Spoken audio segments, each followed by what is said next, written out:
All right, let's go to another Seedman MMA video. Now this time it's not a prediction video based on UFC 209.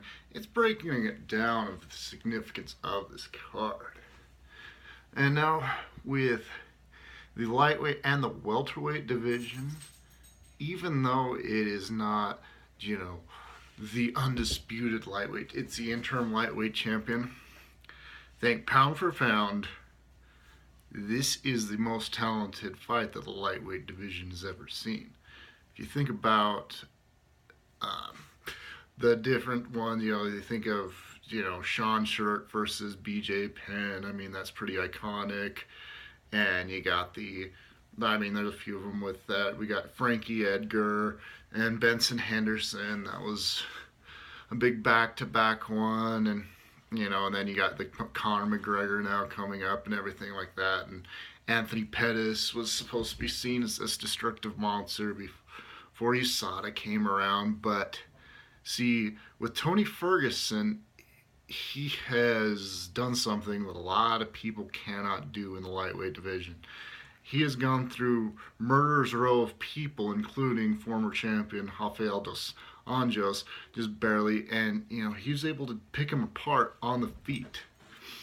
And we see Habib Nurmagomedov, and he was begging Dana White for this title shot. He's asking for McGregor specifically, but he will get this interim shot with Tony Ferguson.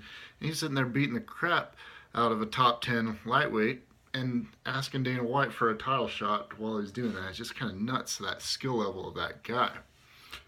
And see what Tony Ferguson possesses, he's got like that gangster mentality. I think there's something about it that makes somebody a better fighter sometimes. Now, somebody that does not do well with that, we've seen in the past, is Donald Cerrone. I mean, he got out gangstered by Nate Diaz. I mean, Nate Diaz just totally embarrassed him during that fight. And then you saw with Jorge Masvidal went gangster on him and took him out. It's kind of nuts. And I think Tony Ferguson, he's done that to a lot of people. And it's nuts. I mean, he was nitty and gritty to the point where, he struck with Edson Barboza and then eventually ended up submitting. He's just insane. And he definitely had the best Darce choke in the game, I'd say.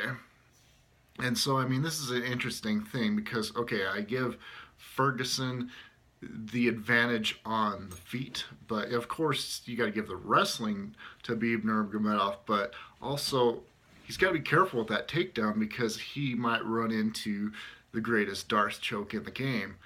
And it's just, it's amazing that,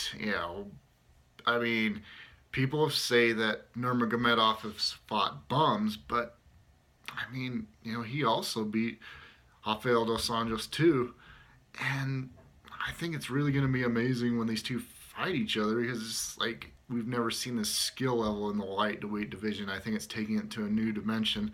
And no, Alvarez versus McGregor, those are two amazing fighters, but it is not the highest skill level the lightweight division has ever seen.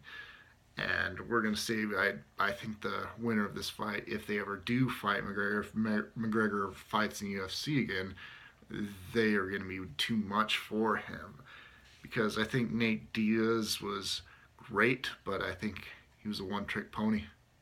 He's got great jiu-jitsu, but for the main part, he just uses his hands, not very good with his feet, and I think kickboxing will be the thing that will take McGregor out along with ground game as well. And, if Habib even got Conor on the ground for one round, Conor would be out. His ground and pound's brutal. All right. And then you get the next fight, though, in the welterweight division. You got Stephen Wonderboy Thompson, and, man, he is like one of the most amazing karate point fighters the UFC's ever seen. And Machida kind of introduced that big time in the UFC. There were, in the early days, there were karate only, but mixed martial artists. I think Machida and Thompson are very good representatives of that. But Tyron Woodley, he's got that power and he's got that crazy wrestling, and I think this is Well, it's precision versus power. Can't make a prediction because it's just like, you saw the last fight. It's precision versus power. It's whoever makes the best adjustments in those camps will be the victor. But yeah, so I'm excited for UFC 209.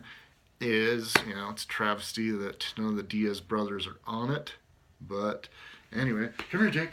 Oh, I don't have had cats on it, but here's my dog. Here's Jake. See that? Say hello, Jake. He loves it. Bye bye.